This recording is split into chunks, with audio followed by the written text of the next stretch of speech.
Hello student, आप लोग इस समय एग्ज़ाम की तैयारी में लगे होंगे और फरवरी के लास्ट में एग्ज़ाम होने हैं। तो सबसे पहला काम तो ये कर रहे होंगे कि जो आपने पढ़ रखा है उसको एक जगह कलेक्ट करके रखना, और इसमें हम भी थोड़ी आपकी मदद कर दें। इस वजह से हम एक एक टॉपिक वाइज पढ़ाना स्टार्ट कर रहे हैं। तो फिजिक्स में हम आज आपको पढ़ाने जा रहे हैं परमाणु की संरचना तथा स्पेक्ट्रमों की उत्पत्ति। इस चैप्टर में एक न्यूमेरिकल या डेरिवेशन कुछ ना कुछ दोनों में से एक रखा रहता है। तो हम जो आपको पढ़ाने जा रहे हैं बोहर के परमाणु मॉडल को के बारे में बताने जा रहे हैं। उन्होंने हाइड्रोजन सदस्य परमाणुओं के लिए बोहर का मॉडल दिया, बोहर का सिद्धांत है। अच्छा, बोहर को पढ़ने से पहले रदरफोर्ड का मॉडल थोड़ा सा हम आपको बताते हैं। रदरफोर्ड ने परमाणु का मॉडल दिया। उन्होंने अब उनके परमाणु के 1911 में रदरफोर्ड ने परमाणु का मॉडल दिया। उन्होंने बताया कि संपूर्ण परमाणु का जो धन आवेश है, आपको अब तो पता ही है कि न्यूट्रॉन और प्रोटॉन नाभिक में होते हैं। तो उन्होंने कहा सबसे पहले कि जो संपूर्ण धन आवेश है वो नाभिक के केंद्र में होता है, उसे नाभिक कहते हैं। और केंद्र का मतलब उन्होंने कहा लगभग 10⁻⁻15 मीटर की कोटि की त्रिज्या में ये होता है, और इसे हम नाभिक कहते हैं, रदरफोर्ड ने कहा। और दूसरी बात उन्होंने कही कि जो इलेक्ट्रॉन है इसके चारों ओर 10⁻10 मीटर की त्रिज्या की कोटि में घूमते रहते हैं। लेकिन रदरफोर्ड दो बातों को नहीं बता पाए। दो कमियां रदरफोर्ड के मॉडल में रह गई। सबसे पहली जो कमी थी परमाणु के स्थायित्व के बारे में, कि परमाणु का स्थायित्व क्यों है इसके बारे में रदरफोर्ड नहीं बता पाए। और दूसरी कमी जो रह गई वो ये कमी थी कि वो कह रहे थे कि स्पेक्ट्रम उनके हिसाब से, जो उनका नियम था वो कंटिन्यूअस होना चाहिए, जबकि रेखीय स्पेक्ट्रम होता है। तो ये स्पेक्ट्रम की व्याख्या नहीं कर पाए थे। तो रदरफोर्ड के मॉडल में दो कमियां रह गई थी, पहली परमाणु के स्थायित्व के बारे में और दूसरी स्पेक्ट्रम की सही व्याख्या के बारे में। अब जैसे ही किसी में कोई कमी रह गई तो अगले एकदम तैयार हैं। तो वही 1913 में नील बोहर ने मैक्स प्लांक के क्वांटम सिद्धांत के आधार पर एक मॉडल प्रस्तुत किया, जिसे इस मॉडल की 3 परिकल्पनाएं थी। नील बोहर के मॉडल की कितनी परिकल्पनाएं थी? 3 परिकल्पनाएं थी। पहली परिकल्पना इनकी ये थी, उनकी जो 2 कमियां रह गई थी उनके सुधार में ही इन्होंने मॉडल प्रस्तुत किया था। तो पहली जो परिकल्पना थी इनके मॉडल की, नील बोहर की, वो ये थी कि इलेक्ट्रॉन केवल उन्हीं कक्षाओं में घूम सकते हैं जिनका कोणीय संवेग h/2π का पूर्ण गुणज होता है। मतलब कोणीय संवेग अगर द्रव्यमान m ले लिया जाए, वेग v, त्रिज्या r, तो कोणीय संवेग क्या हुआ? mvr। और उन्हीं कक्षाओं में घूम सकता है जिनका कोणीय संवेग h/2π का पूर्ण गुणज होता है। n क्या था? मुख्य क्वांटम संख्या। क्या था n? प्रिंसिपल क्वांटम नंबर, मुख्य क्वांटम संख्या। ये थी पहली परिकल्पना नील बोहर की। दूसरी परिकल्पना क्या थी? दूसरी परिकल्पना ये थी कि घूमता हुआ इलेक्ट्रॉन कभी भी ऊर्जा का उत्सर्जन नहीं करता, जबकि उसमें अभिकेंद्रीकरण होता है, लेकिन फिर भी वो ऊर्जा का, घूमता हुआ इलेक्ट्रॉन खुद से कभी ऊर्जा का उत्सर्जन नहीं करता। अब ऊर्जा तो उत्सर्जित हो रही क्योंकि स्पेक्ट्रम है, अब वो ऊर्जा कहां से आई? तो आगे तीसरी परिकल्पना सुनिए। तीसरी परिकल्पना ये थी कि अगर इलेक्ट्रॉन को कहीं बाहर से ऊर्जा मिल जाती है तो वह अपने निम्नतम ऊर्जा स्थिति से उत्तेजित होकर किसी दूसरी ऊपरी कक्षा में जाता है और वहां 10⁻⁸ सेकंड तक ठहरता है और उसके बाद पुनः वापस अपने ऑर्बिट में लौट आता है। जब वापस लौटता है तो जो ऊर्जा बाहर से लेकर के ऊपर गया था वही ऊर्जा विद्युत चुंबकीय तरंगों के रूप में E = hν के रूप में वो उत्सर्जित करता हुआ आता है। यहीं से प्रूव हो गया कि जब कहीं बाहर से ऊर्जा मिली है तब उसने ऊर्जा उत्सर्जित करी है। तो स्पेक्ट्रम अब कैसा हुआ? रेखीय। कैसा हुआ? रेखीय। और रदरफोर्ड ने के हिसाब से कैसा होना चाहिए, कंटिन्यूअस। उन्होंने कहा था लगातार ऊर्जा का उत्सर्जन करता है, जबकि नील बोहर ने उस बात को बताया कि लगातार उत्सर्जन खुद से कभी नहीं करता, जब कहीं बाहर से ऊर्जा मिलती है और उसको पाकर ऊपरी कक्षा में जाता है, वहां से लौटते टाइम ऊर्जा का उत्सर्जन विद्युत चुंबकीय तरंगों के रूप में करता है। तो स्पेक्ट्रम यहाँ से प्रूव हो गया, रेखी था, तो उनकी दोनों कमियां उन्होंने इसमें सही कर दी। अब देखते हैं हम किसी हाइड्रोजन सदस्य परमाणु के लिए बोहर का सिद्धांत पढ़ते हैं। तो बोहर ने साथ में ध्यान दीजिएगा कि 3 परिकल्पनाएं दी थी और रदरफोर्ड के मॉडल में जो 2 कमियां रह गई थी उनको दूर किया था। अब हाइड्रोजन सदस्य परमाणुओं के लिए, हाइड्रोजन सदस्य परमाणुओं के लिए मतलब जिनके हाइड्रोजन सदस्य परमाणुओं में क्या एक ही इलेक्ट्रॉन तो होगा। तो अब देखिए हाइड्रोजन सदस्य परमाणुओं के लिए बोहर का सिद्धांत तो कैसे उन्होंने कहा कि माना कि कोई इलेक्ट्रॉन है, तो आपको पता है एक ही इलेक्ट्रॉन है हाइड्रोजन सदस्य परमाणुओं में और v वेग से वो ऐसे घूम रहा है और इसकी त्रिज्या अगर हम मान लें r है, कितनी मान लें, r मान लें, और नाभिक में अगर परमाणु क्रमांक z है तो नाभिक में कितना आवेश होगा, प्लस का Ze, और ये इलेक्ट्रॉन ऐसे अपनी कक्षा में घूम रहा है। तो इलेक्ट्रॉन को घूमने के लिए जो बल मिलेगा वो किससे मिलेगा, अभिकेंद्री बल और इन दोनों के बीच आकर्षण बल, इससे ही उसको घूमने के लिए बैलेंस बल मिलेगा। तो अब देखिए इसका अभिकेंद्री बल इलेक्ट्रॉन के लिए कितना होगा, mv²/r। इसे डाल दिया इक्वेशन फर्स्ट। अब इन दोनों के बीच आकर्षण बल कितना हो जाएगा, 1/4 pi epsilon not Q1 Q2। तो Q1 क्या है, Ze, और Q2 क्या है, E/r²। Equation second. और जब ये दोनों बैलेंस होंगे तभी उसको घूमने के लिए स्वतंत्रता मिल पाएगी। तो यह बराबर इतना एंड यह बराबर उतना, तो इतना बराबर उतना, दोनों को बराबर कर दिया। तो mv²/r बराबर 1/4 पाई एप्सिलॉन नॉट Ze²/r²। एक आर खा गए, चबा गए, एक आर बचा, क्रॉस मल्टीप्लाई कर ले। mv²r बराबर 1/4 पाई एप्सिलॉन नॉट Ze²। ये निकल कर आ गया आपका, इसे डाल दिया इक्वेशन थर्ड। अभी आपने बोहर की पहली परिकल्पना पढ़ी थी कि कोणीय संवेग किसके बराबर होता है, NH/2 पाई। n क्या था, मुख्य क्वांटम संख्या, इसका मान 1 2 3 लिख सकते हैं। अब इस वाले का हम दोनों पक्षों में वर्ग कर दे, इसी को रफ कर रहे हैं। अब हम क्या करेंगे, इसका दोनों पक्षों में वर्ग कर दे, तो क्या आ जाएगा, दोनों पक्षों में वर्ग करने पर, दोनों पक्षों में वर्ग करने पर ये क्या होगा, m²v²r² बराबर n²h²/4 पाई स्क्वायर। इसे इक्वेशन फोर्थ डाल दिया। और इसमें अगर हम समीकरण 3 से भाग दे दें, समीकरण 3 क्या है आपका, हम r निकालना चाह रहे हैं कुल मिला के। सबसे पहले हाइड्रोजन सदस्य परमाणुओं के लिए बोहर का पूरा सिद्धांत, तो पहले हम त्रिज्या निकालना चाह रहे हैं। तो mv²r बराबर 1/4 पाई एप्सिलॉन नॉट Ze²। तो क्या हो जाएगा, इसके बाद m को m खा गया, ये देखिए एक m बचा, और v² काट दिया, एक r से r चला गया तो एक r बचा।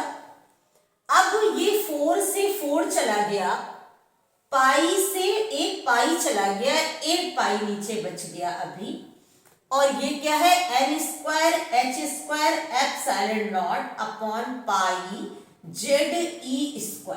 तो r बराबर n²h² epsilon not upon pi mZe²। ये आ गई निकलकर त्रिज्या। क्या आ गई निकलकर, ये निकलकर आ गई त्रिज्या।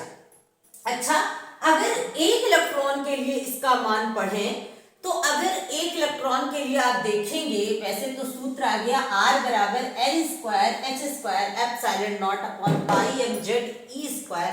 तो R समानुपाती देखिए सब कांस्टेंट है, तो N स्क्वायर क्या आ गया, N स्क्वायर। मतलब अनुमत स्थायी कक्षाओं में घूमते हुए इलेक्ट्रॉन की जो त्रिज्या है वो मुख्य क्वांटम संख्या के वर्ग के समानुपाती होती है। सबसे पहली बात तो ये आई कि अनुमत स्थायी कक्षाओं में घूमते हुए इलेक्ट्रॉन की त्रिज्या मुख्य क्वांटम संख्या के वर्ग के समानुपाती होती है। अगर यही सिनेमा हम एक इलेक्ट्रॉन के लिए देखें जो बोहर ने करा था, बोहर ने क्या देखा था कि पहली कक्षा की त्रिज्या, तो n बराबर वहां पे क्या हो गया 1, और हाइड्रोजन सदृश अगर परमाणु के लिए Z बराबर क्या लिखा 1, तो ये क्या आ जाएगा R, ये बोहर की त्रिज्या थी R, 1 बराबर पहली। इसको जब हल करेंगे H पता है प्लैंक कांस्टेंट 6.63 गुणा 10 की घात -34, एप्सिलॉन नॉट का मान पता है 8.85 गुणा 10 की घात -12, द्रव्यमान इलेक्ट्रॉन का पता है 9.1 गुणा 10 की घात -31 किलोग्राम, पाई की वैल्यू 3.14 और ई की वैल्यू 1.6 गुणा 10 की घात -19। तो ये पूरा निकल कर आया 0.53 एंगस्ट्रॉम। इसे बोहर की त्रिज्या भी कहते हैं। क्या बोलते हैं, बोहर की त्रिज्या भी कहते हैं। अब आपने देख ली त्रिज्या, अब इसी तरीके से हम देखते हैं वेग। R का फॉर्मूला देखा, R बराबर N square H square epsilon not upon pi M Z E square. Bohr ने कितनी निकाली त्रिज्या 0.53 एंगस्ट्रॉम। अब इसके बाद आपने त्रिज्या तो देख ली, अब अगर आपको वेग निकालना हो, मतलब स्थायी कक्षाओं में घूमते हुए इलेक्ट्रॉन का अगर आपको क्या निकालना हो, वेग निकालना हो, तो वेग के लिए क्या करेंगे, वेग के लिए फिर बोहर का पहला नियम याद करिए। बोहर की पहली परिकल्पना क्या थी, mv r equal to nh upon 2 pi. अब r की वैल्यू उठाकर यहां पटक दे आकर, तो mv और n square h square epsilon not upon pi M Z E square. अगर परमाणु क्रमांक दिया होगा तो फिर वही लिखेंगे, और ये साथ में क्या है n h अपॉन 2 पाई। तो देखिए आप एक n कैंसिल, एक n बचा, एक h कैंसिल, एक h बचा, एप्सिलॉन नॉट बचा, पाई से पाई चला गया और कोई वैल्यू m से m चला गया, क्या बचा v और अपॉन जेड ई स्क्वायर बराबर 1/2। तो वेग कितना आ जाएगा, त्रिज्या को हम रख किए दे रहे हैं, तो वेग आ जाएगा Z E square upon 2nh epsilon not. ये निकल कर आ गया वेग। अच्छा, जेड आपको पता है, परमाणु क्रमांक जो दिया होगा वही उसी का लिखेंगे, अगर हाइड्रोजन है तो 1 लिखेंगे। ई आपको पता ही है, केवल यहाँ क्या बच रहा है n, किस कक्षा में है इलेक्ट्रॉन, तो v क्या आ गया 1/n। इससे हम ये कह सकते हैं कि अनुमत, मतलब जिसकी बात की जा रही, अनुमत स्थायी कक्षाओं में घूमते हुए इलेक्ट्रॉन का वेग मुख्य क्वांटम संख्या के व्युत्क्रमानुपाती होता है। क्या निकल कर आया कि अनुमत स्थायी कक्षाओं में घूमते हुए इलेक्ट्रॉन का वेग मुख्य क्वांटम संख्या के व्युत्क्रमानुपाती होता है। ये वेग आ गया। इसी तरीके से अगर आपको त्रिज्या निकालनी हो तो आपको पता है त्रिज्या कितनी होगी, एक गतिज ऊर्जा, त्रिज्या कह रहे हैं सॉरी ऊर्जा, क्या अगर इसके बाद आपको ऊर्जा निकालनी हो तो त्रिज्या तो निकाल चुके, वेग निकाल चुके, तो कौन कौन सी ऊर्जाएं होंगी, गतिज ऊर्जा काइनेटिक एनर्जी और स्थितिज ऊर्जा पोटेंशियल एनर्जी, और इन दोनों को मिलाकर कुल ऊर्जा क्या होगी, कुल ऊर्जा। तो सबसे पहले कहां से शुरू करें, गतिज ऊर्जा। गतिज ऊर्जा को कैसे लिखेंगे, k बराबर हाफ यम v स्क्वायर। v तो आपने निकाला है, यही v तो लिख देंगे, तो v बराबर क्या है आपका जो निकल कर आया है, यही v यहां पर लिखेंगे, तो आ जाएगी गतिज ऊर्जा k बराबर हाफ यम और v का स्क्वायर, तो z स्क्वायर e की power 4 upon 4n square h square epsilon not square. तो k बराबर 1/8 एम जेड स्क्वायर ई की power 4 upon N square H square epsilon not square. ये क्या निकल कर आई? गतिज ऊर्जा। एक चीज इससे और आप देखिए, अगर ये कांस्टेंट है तो गतिज ऊर्जा में भी यही बात निकल कर आ रही है कि 1 अपॉन एन स्क्वायर। इससे भी एक चीज निकल कर आई कि अनुमत स्थायी कक्षाओं में घूमते हुए इलेक्ट्रॉन की गतिज ऊर्जा मुख्य क्वांटम संख्या के वर्ग के व्युत्क्रमानुपाती होती है। ये आगे निकलकर गतिज ऊर्जा। अब देखते हैं इसी के साथ स्थितिज ऊर्जा। क्या चीज? स्थितिज ऊर्जा। तो U बराबर स्थितिज ऊर्जा का फॉर्मूला क्या होता है? 1 upon 4 pi epsilon not Q1 Q2 upon R। यही तो होता है। तो U बराबर 1 upon 4 pi epsilon not Q1 क्या था? Ze। Q2 क्या था? दूसरा बाहर अभी आपने चित्र में देखा था इलेक्ट्रॉन, इसमें तो चिन्ह के साथ लिखते हैं क्योंकि ऊर्जा कैसी राशि? अदिश राशि है। और अपॉन R बराबर अभी आपने निकाला था n square H square epsilon not upon pi m Z E square. Pi से पाई कैंसिल हो गया। अब ये क्या आ जाएगा? यहाँ पर स्थितिज ऊर्जा कितनी आई आपकी? U बराबर स्थितिज ऊर्जा आई U बराबर माइनस, पहले बाहर कर लें, फिर m ऊपर गया तो m जेड स्क्वायर ई की power 4 upon 4 N square H square epsilon not square. ये क्या आई? स्थितिज ऊर्जा। अब अगर कुल ऊर्जा आपको निकालनी है तो गतिज ऊर्जा प्लस स्थितिज ऊर्जा को जोड़ देंगे।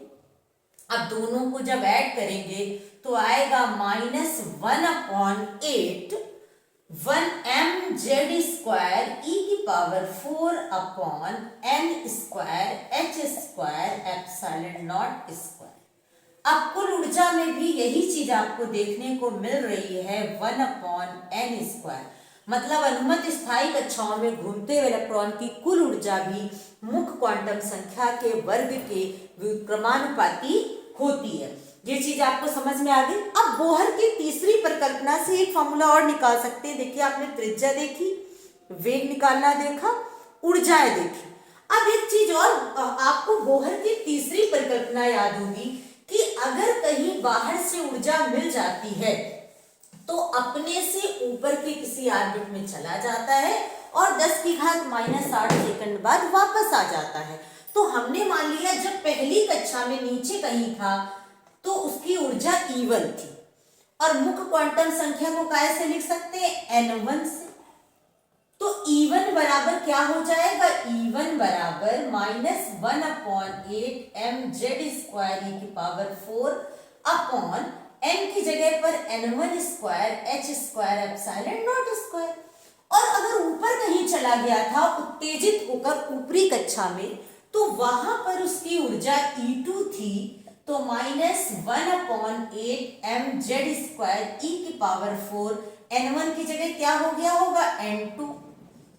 और बोहर ने कहा था जब वापस आएगा तो E2 माइनस E1 यही ऊर्जा किसके रूप में उत्सर्जित करता हुआ आएगा? h new. मतलब विद्युत चुंबकीय तरंगों के रूप में ऊर्जा को उत्सर्जित करता हुआ आएगा। अब E2 क्या है? लिख दो यहाँ 1 upon 8 m Z square E की power 4 upon N2 square h square epsilon not square minus minus plus 1 upon 8 m Z square E की power 4 upon N1 square h square epsilon not square बराबर nu. h nu बराबर क्या होता है? c upon lambda. अब इसको अगर हम आगे सॉल्व करें तो ये क्या निकल कर आ जाएगा? ये निकल कर आ जाएगा, ये कॉमन ले लें, इससे m जेड स्क्वायर ई की पावर 4 अपॉन ये आ जाएगा 8h square epsilon not square और क्या वैल्यू आएगी? ये प्लस वाला पहले लिख दें 1 upon N1 square minus 1 upon N2 square बराबर hc बटे लैम्डा। अब hc को अगर इधर ले आए तो m, ध्यान से देखिएगा, e की पावर 4 और hc इधर आएगा तो 8h क्यूब और c epsilon not square. 1/n1² minus 1/n2²। अब जेड स्क्वायर को भी हम ऐसे कर ले 1/λ। जब इस सब को हल करा गया, देखिए इलेक्ट्रॉन का द्रव्यमान पता है आपको, E पता है, 8 पता है, H है, C पता ही होता, प्रकाश का वेग 3 × 10⁸ एप्सिलॉन नॉट का मान पता है। ये सारा कुछ कांस्टेंट दिख रहा है। इस सब का ओवरऑल एक नाम दिया गया इस कांस्टेंट का, इसको बोलते हैं रिडबर्ग नियतांक। कैपिटल R से लिखते हैं और क्या बोलते हैं? रिडबर्ग नियतांक। क्या बोलते हैं इसको? रिडबर्ग नियतांक। और इसका मान कितना होता है रिडबर्ग नियतांक का? रिडबर्ग नियतांक का मान होता है, बोहर ने बताया था कि अप्रॉक्स 1.097, किताब में कहीं कहीं 1.09 ही लिखा होता है, इंटू 10⁷ मीटर इनवर्स। याद रखिएगा 1.097 इंटू 10⁷, इसका मान होता है इस नियतांक का। तो फॉर्मूला निकल कर आ गया 1/λ = R 1/n1² माइनस 1/n2², साथ में लिखा Z² और हाइड्रोजन के लिए Z बराबर क्या लिख देते हैं? 1। ये आ गई तरंग दैर्घ्य का सूत्र। 1/λ मतलब तरंगों की संख्या। तो ये फार्मूला निकल कर आया 1/λ बराबर R 1/n1² माइनस 1/n2²। एक चीज और बताना चाहेंगे, ऊर्जा को भी रिडबर्ग नियतांक के टर्म में कैसे लिखा जाता है, इधर देख लीजिए। अभी आपने सूत्र पढ़ा था कि E बराबर -1/8 mz² e⁴n² h²एप्सिलॉन नॉट², ये पढ़ा था। अगर HC से गुणा कर ले और HC से भाग दे दें, आपको कोई आपत्ति है? हमें तो नहीं है, नहीं होनी चाहिए आपको भी। अब देखिए -1/8 m e⁴, और इसको हम इधर कर ले रहे हैं HC और Z², ऐसे कर लिया, अपॉन ये क्या है n² h³ n² को भी हम इधर ही ले गए इस तरफ, h² और h मिलाकर h³ c एप्सिलॉन²। कुछ देखा देखा लगा? अभी रिडबर्ग नियतांक का मान किसका मान लिखा था? me⁴/8 h³ c एप्सिलॉन² को ही तो रिडबर्ग नियतांक माना था। तो इसको अगर रिडबर्ग नियतांक के रूप में लिखें तो माइनस ये R हो गया, ये HC या CH अपॉन n², और ये क्या है? Z²। ये जो निकल कर आता है ये ऊर्जा का रिडबर्ग नियतांक के टर्म में मान आता है। अगर हाइड्रोजन के लिए लिखना है Z बराबर 1 अगर करना है आपको, तो RCH को जब हल करते हैं तो RCH का मान आता है E बराबर, हाइड्रोजन के लिए जब Z बराबर 1 लिखा तो -13.6 इलेक्ट्रॉन वोल्ट अपॉन n²। अगर पहली कक्षा n को 1 ले लें तो पहली कक्षा के लिए ऊर्जा जो बताई थी -13.6 इलेक्ट्रॉन वोल्ट होती है। आप लोग इसको पढ़िएगा, एक एक चीज। आपने त्रिज्या पढ़ी, वेग पढ़ा, गतिज ऊर्जा, स्थितिज ऊर्जा, कुल ऊर्जा, और इसके आप न्यूमेरिकल लगाइएगा। जो ना आए वो आप हमसे पूछ सकते हैं, और साथ ही साथ अगले टॉपिक में मिलेंगे। इसी तरीके से आप भी कलेक्ट करके एक जगह रखते जाइएगा जो जो आपको तैयार होता जा रहा है। थैंक्स लास्ट तक वीडियो देखने के लिए।